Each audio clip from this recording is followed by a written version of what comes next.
I think that President Trump's formulation nicely crystallises the challenges facing politics right across the world right now of globalism or patriotism. I will argue that these are false opposites. They're presented as opposites, but that they are false opposites. Our economy's changed, first and foremost, so that capital could move at lightning speed around the world, a process followed by rapid movement of people migrating across the world.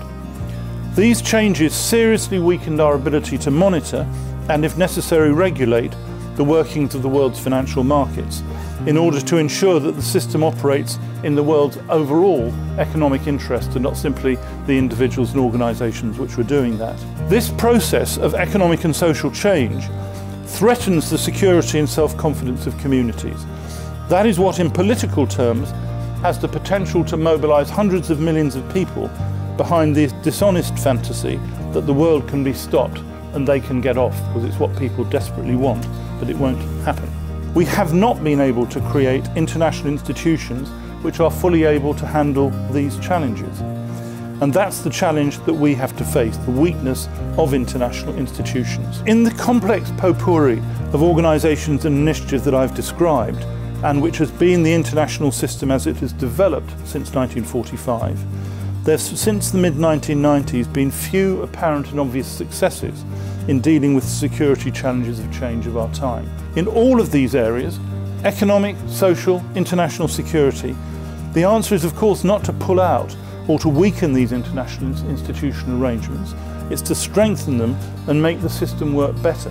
And that's the challenge which I think we have to take up.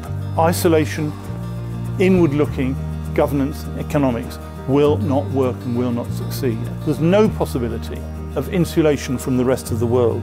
We have to engage, not to walk away. First and foremost, I think we have to build a sense of national purpose in each of our countries, which defines ourselves as playing a role in the international context, accepting that we bear responsibility for shaping the international future of the world. Secondly, we have to define what engaging in that international world really means. And it's not just military. You've got to make it clear that military intervention isn't the only way to intervene.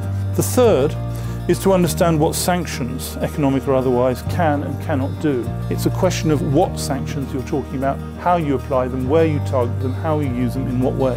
I think the political classes, the governing classes, would really benefit from good, solid work by internationalist institutions working with others about how to address these challenges. How do you build that sense of national purpose which reflects the fundamental values of the nation? Because if we don't succeed in actually positing a serious internationalist approach which can succeed, then the go-it-aloners win the argument.